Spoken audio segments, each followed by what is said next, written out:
नमस्कार दोस्तों जैसा कि आप देख ही रहे हैं, डोनाल्ड ट्रंप के द्वारा लगातार अलग अलग देशों के साथ ट्रेड डील किया जा रहा है। लेकिन अभी तक का सबसे बड़ा ट्रेड डील अमेरिका का जो हुआ है वो है यूरोपियन यूनियन के साथ। आप देख सकते हो, US and EU our trade war with 15% tariff deal. और इस वीडियो के अंदर हम डिटेल से जानेंगे कि क्यों ये इतना मायने रखता है, यूरोपियन यूनियन क्या करेगा, अमेरिका क्या करेगा, वो सब कुछ जानेंगे। लेकिन साथ ही साथ भारत की इस समय क्या पोजीशन है, क्योंकि आप समझिए 1 अगस्त का डेडलाइन आ रहा है। 1 अगस्त के बाद जिन जिन देशों के साथ ट्रेड डील नहीं हुआ है उनके ऊपर हैवी टैरिफ लगेगा। हो सकता है भारत के ऊपर 26% का टैरिफ लगे। वो सब कुछ मैं आपको बताऊंगा डिटेल से। चलिए आगे बढ़ते हैं। लेकिन उससे पहले आप सबको बता दूं कि 31 जुलाई तक स्टडी IQ पर एक बहुत बड़ा सेल चल रहा है। मतलब मान लीजिए अगर आप हमारे फाउंडेशन बैच 2026 को लेते हैं और किसी भी लैंग्वेज में लेते हैं, मान लीजिए इंग्लिश वाले में लेते हैं, तो दोनों ही बाकी के जो लैंग्वेज है, हिंदी और इंग्लिश, वो आपको बिल्कुल फ्री दिए जाएंगे। मतलब यहां पर हम चाहते हैं कि जो लैंग्वेज है वो आपका बैरियर ना बने। जिस भी लैंग्वेज में आप देखना चाहें वो आप देख पाओगे हमारे पूरे कोर्स को। एंड यूज करना है आपको कोड अंकित लाइव, ताकि आप मैक्सिमम डिस्काउंट ले सकें। अभी भी अगर आपको कोई डाउट है, प्रॉब्लम है, ये फोन नंबर दिया हुआ है जहां पर आप कॉल कर सकते हैं और जो भी अपने डाउट्स हैं वो क्लियर कर सकते हैं। मेरी पर्सनल टीम आपको हेल्प करेगी। चलिए शुरुआत करते हैं। देखिए, सबसे पहले थोड़ा सा कॉन्टेक्स्ट समझ लीजिए। जब से डोनाल्ड ट्रंप का दूसरी बार इलेक्शन में जीत हुई है, वो राष्ट्रपति बने हैं, तब से लेकर आपने देखा होगा वो बार बार अलग अलग देशों के ऊपर टैरिफ की वार्निंग दे रहे थे कि हम इन देशों के ऊपर, चाहे भारत हो, चाइना हो, यूरोप हो, हर एक देश के ऊपर खूब सारा टैरिफ लगा देंगे, क्योंकि उनके साथ लंबे समय से अन्याय हो रहा है। मतलब जो अमेरिका है वो उन देशों के ऊपर टैरिफ नहीं लगाता, बल्कि बाकी के जो देश हैं वो अमेरिकन गुड्स के ऊपर टैरिफ लगा देते हैं। इनफैक्ट मैं आपको बता दूं, हम यहां पर बात कर रहे हैं यूरोपियन यूनियन की। डोनाल्ड ट्रंप ने धमकी दी थी, साफ साफ धमकी दी थी कि 1 अगस्त के बाद हम यूरोपियन यूनियन के ऊपर 50% तक का टैरिफ लगा सकते हैं। मतलब चाहे वो जर्मनी हो, फ्रांस हो, वहां से जितने भी गुड्स अमेरिका में आएंगे, मान लीजिए वो $100 के हैं, तो वो ऑटोमेटिकली $150 का हो जाएगा, क्योंकि यहां पर 50% का टैरिफ लगा जाएगा। तो ऑब्वियस सी बात है, यूरोपियन यूनियन काफी बड़े खतरे में था। इनफैक्ट मैं आपको बता दूं, यूरोपियन यूनियन ने भी एक पूरी लिस्ट तैयार कर ली थी रिटेलिएटरी टैरिफ की, कि 1 अगस्त से जब उनके ऊपर टैरिफ लगेगा तो वो भी अमेरिकन गुड्स के ऊपर, चाहे ऑटोमोबाइल हो, सोयाबीन हो, LNG, फार्मास्यूटिकल, इन सब के ऊपर वो भी टैरिफ लगाएंगे। लेकिन फाइनली होता क्या है कि डोनाल्ड ट्रंप इस समय स्कॉटलैंड गए हुए थे, जैसा कि आप सब जानते होंगे, और यहां पर लगातार डेडलाइन आ रहा था 1 अगस्त का। इसी बीच यहां पर अचानक से खबर आती है कि यूरोपियन कमीशन की जो प्रेसिडेंट हैं उर्सुला वॉन डेर, उनके द्वारा मुलाकात की गई डोनाल्ड ट्रंप से स्कॉटलैंड में, और यहां पर फाइनली एक जो डील है वो स्ट्रक किया गया। तो इस समय हमारे लिए जानना जरूरी है कि आखिरकार ये डील है क्या, क्योंकि देखिए दुनिया भर में जितने भी देशों के साथ डील हो रही है उससे हम थोड़ा सा क्लू ले सकते हैं कि भारत के साथ क्या हो सकता है। तो यूरोपियन यूनियन, जो कि अपने आप में अमेरिका का सबसे बड़ा ट्रेडिंग पार्टनर है, वन ऑफ द बिगेस्ट, तो उनके साथ ये डील क्या हुआ है वो थोड़ा सा देखते हैं। इस डील के अंदर यह बोला गया है कि यूएस फ्लैट 15% का टैरिफ लगाएगा ज्यादातर यूरोपियन इंपोर्ट्स पर। मतलब यूरोप से जितने भी आपके गुड्स एक्सपोर्ट किए जाएंगे अमेरिका में, तो अमेरिका उसके ऊपर ऑलमोस्ट हर एक गुड्स के ऊपर 15% का टैरिफ लगाएगा, जो कि ये टैरिफ अभी काफी कम था। तो ये यूएस के द्वारा बोला गया है। मतलब आप कह सकते हैं कि जो धमकी दी जा रही थी कि 30 से 50% का टैरिफ लगा देंगे, उसको आधा कर दिया गया, आधे से भी कम कर दिया गया। सिर्फ 15% का ही टैरिफ यूरोपियन गुड्स के ऊपर लगेगा। इन रिटर्न अब आपके मन में क्वेश्चन आएगा कि जो अमेरिकन गुड्स हैं उनके ऊपर क्या टैरिफ लगेगा। जो देखिए क्या है ना कि यूरोप जितना भी टैरिफ अभी लगाता था वो बरकरार रहेगा। मतलब ऐसा नहीं है कि अमेरिकन गुड्स के ऊपर जो टैरिफ है वो जीरो कर दिया जाएगा, ऐसा नहीं है। मतलब जो भी अमेरिकन गुड्स यूरोप में जाते थे, यूरोपियन यूनियन के कंट्रीज में, तो उनके ऊपर जो टैरिफ चल रहा था वही टैरिफ चलता रहेगा। लेकिन डील के अंदर ये बोला गया है कि यूरोप यहां पर और कोई भी नया टैरिफ नहीं लगाएगा। ये इसके अंदर मेन एग्रीमेंट हुआ है। फिर दूसरा देखिए, अमेरिका की आप बड़ी जीत कह सकते हैं, क्योंकि यहां पर यूरोपियन यूनियन के द्वारा कुछ कमिटमेंट दिया गया है। मैं आपको बताता हूं क्या। एक तो यह बोला गया है कि $750 बिलियन के जो यूएस एनर्जी प्रोडक्ट हैं, चाहे वो क्रूड ऑयल हो गया, LNG हो गया, कोयला हो गया, वो यूरोपियन यूनियन खरीदेगा अमेरिका से। तो ऑब्वियस सी बात है अमेरिका को इससे काफी फायदा होगा। फिर दूसरा यहां पर $600 बिलियन का जो इन्वेस्टमेंट है वो American infrastructure, clean energy, startups, tech sector, इन सब में किया जाएगा यूरोपियन यूनियन के द्वारा। और फाइनली यहां पर यह भी बोला गया है यूरोपियन यूनियन के द्वारा कि मिलिट्री कोऑपरेशन करेगा। मतलब जो यूएस मिलिट्री हार्डवेयर हैं, एयरक्राफ्ट कंपोनेंट्स हैं, साइबर सिक्योरिटी टेक है, ये सब कुछ यूरोपियन यूनियन अमेरिका से खरीदने वाला है। जो डोनाल्ड ट्रंप बार बार बात कहते रहते हैं ना कि हम ज्यादा एक्सपोर्ट करेंगे, जो डिफेंस इक्विपमेंट है वो ज्यादा एक्सपोर्ट करेंगे, तो वो यहां पर कमिटमेंट किया गया है यूरोपियन यूनियन के द्वारा कि वो अमेरिका से परचेस करेंगे। फिर इसके अलावा देखो एक और चीज है कि कुछ ऐसे सेक्टर्स हैं जिसको एग्जेम्प्ट कर दिया गया है। वो क्या क्या मैं आपको बताता हूं। जैसे कि स्टील और एल्यूमिनियम, इसके ऊपर ऑलरेडी अमेरिका ने 50% का टैरिफ लगाया था, वो बरकरार रहेगा। मतलब जो भी यूरोपियन यूनियन कंट्री से स्टील और एल्यूमिनियम आएगा अमेरिका में, उसके ऊपर 15% का टैरिफ नहीं, उसके ऊपर 50% का टैरिफ चलता रहेगा।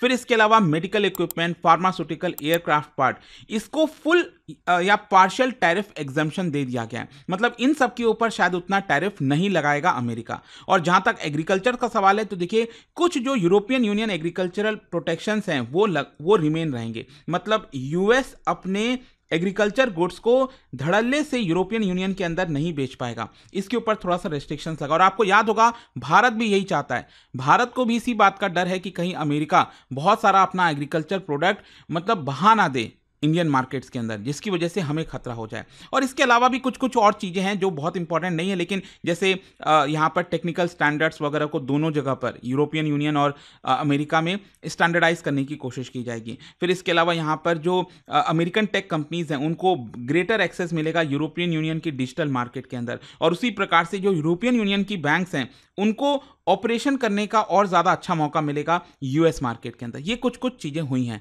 अच्छा, इसका इंप्लीकेशन क्या है, ग्लोबल और स्ट्रैटेजिक इंप्लीकेशन में अगर आपको बताऊं तो सबसे पहली बात तो यह है कि दो सबसे बड़े जो ट्रांस अटलांटिक ग्रुप हैं, जैसे एक तरफ अमेरिका है, दूसरी तरफ यूरोपियन यूनियन है, दोनों के बीच में एक बहुत बड़ा ट्रेड वॉर होने जा रहा था, तो कहीं ना कहीं उससे बच गए हैं। फिर दूसरा है आपका एनर्जी और जियोपॉलिटिकल शिफ्ट। मतलब यूरोप ने कमिट किया है कि वो $750 बिलियन के जो एनर्जी प्रोडक्ट्स है वो यूएस से खरीदेगा। मतलब कहीं ना कहीं अब यूरोप पूरी तरह से जो है अमेरिका की तरफ शिफ्ट कर रहा है, क्योंकि अभी तक वो रशियन गैस के ऊपर, रशियन ऑयल के ऊपर डिपेंडेंट था, अब वो धीरे धीरे पूरी तरह से शिफ्ट कर रहा है। और ये डील कहीं ना कहीं यूएस का जो गोल था ना, becoming global energy power house, उसकी तरफ आगे बढ़ रहा है। और एक और जो इंपॉर्टेंट चीज मैंने आपको बताई, जो मिलिट्री इंडस्ट्री है अमेरिका में, उसको एक बड़ा बूस्ट मिलेगा, क्योंकि यूरोपियन यूनियन ने कहा है कि वो और ज्यादा परचेस करेंगे अमेरिकन कंपनी से। और फिर नेक्स्ट है आपका domestic political win for Trump. Obvious सी बात है डोनाल्ड ट्रंप इसको जीत की तरह दिखाएंगे, और अगले साल मिड टर्म इलेक्शन होने वाला है, तो उसके पहले एक बहुत बड़ा जो पोजीशन है वो मजबूत हो रहा है डोनाल्ड ट्रंप का। तो ये इसका इंप्लीकेशन है। लेकिन हाँ, इसको क्रिटिसिज्म और चैलेंजेस भी हैं। जैसे मैं आपको बताऊं तो फ्रांस में, जर्मनी में, इटली में यहां पर क्रिटिसाइज किया जा रहा है और यह कहा जा रहा है कि यूरोपियन यूनियन ने कुछ ज्यादा ही कंसेशन दे दिया है प्रेशर में आकर डोनाल्ड ट्रंप को। फिर यहां पर जो एनर्जी परचेज की बात कही गई है कि यूरोप जो है एनर्जी खरीदेगा अमेरिका से, तो अब क्या है कि यूरोपियन यूनियन का ग्रीन टारगेट्स है, एनर्जी इंडिपेंडेंस गोल है, तो वो कैसे अचीव हो पाएगा जब आप खुद ही अमेरिका से इतना सारा परचेस करोगे। और कुछ लीडर्स ने तो ये भी कहा है कि यूरोपियन यूनियन की जो सॉवरेनिटी है वो कहीं ना कहीं अंडरमाइन हुई है, क्योंकि यूएस के प्रेशर की वजह से, यूएस के धमकी वजह से यूरोपियन यूनियन बेंड हो गया है, झुक गया है। और इसको लेकर मैं आपको एक और चीज बताता हूं, यह डील अभी साइन तो किया गया है, लेकिन यूरोपियन यूनियन के जितने भी 27 मेंबर्स हैं, 27 कंट्रीज हैं, उनको अपने अपने पार्लियामेंट में इसको रेटिफाई करना होगा। और मे भी हो सकता है कि शायद इसमें से कुछ ऐसे कंट्रीज हों जो यहां पर इसको चैलेंज करें और कहें कि नहीं, हम इसको रेटिफाई नहीं करेंगे, क्योंकि ये जो डील है वो वन साइडेड है। इनफैक्ट मैं आपको बताऊं तो यहां पर यूरोपियन यूनियन के लॉ के अकॉर्डिंग चैलेंज भी किया जा सकता है कि ये डील कैसे साइन हुआ, क्योंकि यूरोपियन यूनियन की जो पार्लियामेंट है वहां से पहले इसको आपका पास कराना था, तब इसको साइन कराना था। तो बहुत कुछ है इसमें अभी भी चैलेंजेस। लेकिन अब क्वेश्चन ये आता है कि भारत का क्या, क्योंकि आपको मैं बता दूं फरवरी 2025 में आपको याद होगा डोनाल्ड ट्रंप और पीएम मोदी की मुलाकात हुई थी। पीएम मोदी जो है अमेरिका गए थे और उस समय आपको याद होगा डोनाल्ड ट्रंप ने लॉन्च किया था मिशन 500। अभी क्या है, भारत और यूएस का ट्रेड लगभग 191 बिलियन डॉलर है, लेकिन इसको बढ़ाकर 500 बिलियन डॉलर करना चाहते हैं दोनों देश 2030 तक। और दोनों कंट्रीज ने यहां पर अपना नेगोशिएशन स्टार्ट किया बायलैटरल ट्रेड एग्रीमेंट को लेकर कि हो सकता है कि कुछ एग्रीमेंट हो जाए 2025 के एंड में या फिर अभी हो जाए, देखना होगा। लेकिन अभी भी प्रोग्रेस क्या चल रहा है और चैलेंजेस क्या है, देखो ऑलरेडी भारत और यूएस के बीच में नेगोशिएशंस जारी हैं। 5 राउंड्स ऑफ टॉक ऑलरेडी खत्म हो चुके हैं, लेकिन अभी भी दोनों देश के बीच में यहां पर कोई भी डील नहीं हुई है। इंडिया और यूएस दोनों ने यहां पर, आपको याद होगा कि पॉज कर दिया था, क्योंकि डोनाल्ड ट्रंप जो है वो 1 अगस्त से जो है यहां पर टैरिफ वापस स्टार्ट कर सकते हैं, क्योंकि आपको याद होगा 2 अप्रैल से भारत के ऊपर 26% की धमकी दी गई थी, लेकिन 9 जो है अप्रैल को यहां पर यह बोल दिया गया डोनाल्ड ट्रंप के द्वारा कि हम 3 महीने का पॉज ले रहे हैं। तो अब बेसिकली डर यह है कि क्या 1 अगस्त से क्या भारत के ऊपर 26% का टैरिफ लगेगा, क्योंकि भारत और यूएस के बीच में कोई नेगोशिएशंस नहीं हो पाया है। और इसके पीछे का कारण मैं आपको बताता हूं। यूएस के द्वारा कुछ डिमांड किया जा रहा है और इंडिया का कुछ और पोजीशन है। जैसे यूएस चाहता है कि भारत का जो एग्रीकल्चर मार्केट है, GM crop, medical devices, digital services, उसमें उसको ज्यादा एक्सेस चाहिए। यहां पर अमेरिका चाहता है कि भारत जो टैरिफ लगाता है एग्रीकल्चर गुड्स के ऊपर, उसको कट डाउन कर दिया जाए काफी अच्छा खासा। लेकिन भारत कहता है नहीं, अगर हम ऐसा करेंगे तो हमारे मार्केट को बहुत नुकसान होगा। भारत का पोजीशन अगर मैं आपको बताऊं तो देखो, भारत ने कहा है कि यूएस का जितना भी इंपोर्ट आता है उसका लगभग 55% इंपोर्ट के ऊपर हम ऑलमोस्ट सभी टैरिफ खत्म कर देंगे, 0 टैरिफ कर देंगे, ठीक है, तो उसमें कोई दिक्कत नहीं होगी। लेकिन हम क्या चाहते हैं कि जो एग्रीकल्चरल है, डेयरी है, जीएम क्रॉप सेक्टर है, ये बहुत ही पॉलिटिकली सेंसिटिव सेक्टर है। यहां पर हम यूएस को डायरेक्ट एक्सेस नहीं दे सकते, हल्का फुल्का एक्सेस फिर भी चल जाएगा, लेकिन यहां पर हम अपने मार्केट को ओपन नहीं कर सकते। अदरवाइज जो 700 मिलियन स्मॉल फार्मर्स हैं उनको बहुत नुकसान हो सकता है। 70 करोड़ स्मॉल फार्मर्स इसमें डायरेक्टली इन्वॉल्व हैं। और यहां पर इसी की वजह से अगर आप देखोगे तो दोनों के देशों के बीच में डील नहीं हो पाई है। इनफैक्ट अगर आप रिसेंटली देखिए तो पीयूष गोयल साहब जब अमेरिका से लौटे तो उसके बाद भी उन्होंने यहां पर अपडेट दिया कि दोनों देशों के बीच में फास्ट प्रोग्रेस चल रहा है नेगोशिएशंस को लेकर, और अगला जो नेगोशिएशंस है वो हो सकता है कि अगस्त के सेकेंड हाफ में हो। मतलब जो अमेरिकन टीम है वो भारत आएगी और फर्दर इसको लेकर डिस्कशन किया जाएगा। लेकिन प्रॉब्लम इसमें ये मैंने आपको बताया कि 1 अगस्त का डेडलाइन है। अब देखना होगा कि डोनाल्ड ट्रंप यहां पर रोकते हैं कि नहीं 1 अगस्त को, क्या ये डायरेक्टली टैरिफ लगा देंगे। भारत तो ये कह रहा है कि आप अभी इसको होल्ड पर करिए, क्योंकि अगर आप टैरिफ लगा दोगे तो यहां पर डील शायद ना हो पाए। आप पहले ही वो कर दे रहे हो, जब नेगोशिएशंस चल रहा है तो लेट द नेगोशिएशंस गो। लेकिन वो देखने वाली बात होगी। इनफैक्ट आपने देखा होगा भारत के ऊपर काफी क्रिटिसाइज किया जा रहा था कि हम रशिया से ऑयल क्यों खरीद रहे हैं। इनफैक्ट अभी कल जो है एक बहुत ही इंटरेस्टिंग घटना हुई है।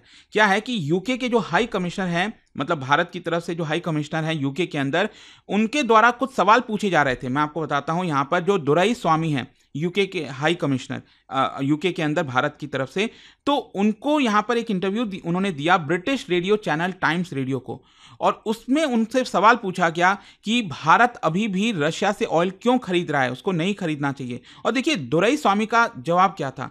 उनका कहना था कि देखिए बहुत से यूरोपियन कंट्रीज हैं जो रेयर अर्थ अभी भी उसी देश से खरीद रहे हैं, रशिया से खरीद रहे हैं, और हमें लेक्चर दिया जा रहा है कि हम रशिया से ऑयल ना खरीदें। Don't you think that it seems a little odd? Obvious सी बात है, आप ये डबल स्टैंडर्ड कर रहे हो। उन्होंने कहा कि India is the world 3rd largest energy consumer and we import 80% of our energy. What do you want us to do? Switch off our economy? क्या हम अपनी इकोनॉमी बंद कर दें आपके चक्कर में? तो ये चीज समझना होगा कि एक प्रकार से ये वेस्टर्न कंट्रीज का डबल स्टैंडर्ड आपको देखने को मिल रहा है। लेट्स सी अभी यूएस और भारत के बीच में किस तरह की डील हो पाती है, नहीं हो पाती है। अब देखो डोनाल्ड ट्रंप तो बार बार धमकी देते रहते हैं, ब्रिक्स में रहोगे तो हम और 10% एक्स्ट्रा टैरिफ लगाएंगे, रशिया से ऑयल खरीदोगे तो हम और एक्स्ट्रा 50% टैरिफ लगाएंगे। देखते हैं क्या होता है एग्जैक्टली। बट जाने से पहले एक बहुत ही इंटरेस्टिंग क्वेश्चन है रिगार्डिंग WTO। इससे रिलेटेड 2 स्टेटमेंट दिया, आपको बताना है कौन सा करेक्ट है, और इसका राइट आंसर आप सब जानते हैं। मेरे इंस्टाग्राम पर तो मिलेगा ही, वहां पर अगर आप नहीं हो कोई बात नहीं, टेलीग्राम से ले सकते हैं इसका सही उत्तर। और दोस्तों जैसा मैंने आपको बताया, अगर आप यूपीएससी की तैयारी कर रहे हैं तो ये आपके पास सबसे अच्छा मौका है। Don't miss this, use this sale opportunity, क्योंकि यहां पर एक कोर्स लेने पर बाकी के जो दोनों कोर्स हैं वो आपको बिल्कुल फ्री दिए जा रहे हैं।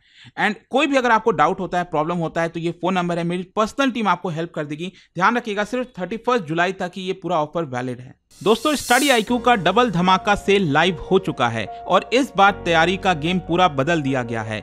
एक बैच लो 3 का एक्सेस पाओ। जी हाँ, अगर आपने इंग्लिश बैच लिया तो हिंदी और इंग्लिश बैचेस फ्री मिलेंगे और हिंदी खरीदें बाकी 2 लैंग्वेजेस का एक्सेस फ्री पाएं। अब लैंग्वेज का रिस्ट्रिक्शंस हटाओ और अपनी प्रिपरेशन को ऑल राउंड बनाओ। और सबसे बड़ी बात, P2I foundation Pratigya batch start हो चुका है। 1000+ आवर्स की live classes by India's best faculties, 1-on-1 personal mentorship, handwritten notes ताकि रिवीजन हो फास्ट और effective, residential programmes, PRP and MRP। इस बैच में सिर्फ पढ़ाई नहीं, जीतने की भी तैयारी होती है। प्रीलिम्स क्लियर करो, पूरा फीस रिफंड पाओ। टॉप परफॉर्मर्स के लिए हर मंथ 11,000 रुपीज तक के कैश रिवॉर्ड और डबल धमाका सेल के दौरान 6 महीने की एक्स्ट्रा वैलिडिटी बिल्कुल फ्री। एडमिशन सिर्फ 31 जुलाई तक ओपन है, सीट्स लिमिटेड हैं। यह चांस चला गया तो रिग्रेट गारंटीड है। अभी स्टडी IQ ऐप या वेबसाइट पर जाएं, टाइप कीजिए P2I foundation Pratigya batch, use code Ankit live ANKITLIVE for the lowest price and click buy now और शुरू कीजिए IAS की जर्नी। अभी भी अगर आपको कोई डाउट है तो मेरी पर्सनल टीम को इस नंबर पर कांटेक्ट कर सकते हैं 092400232393।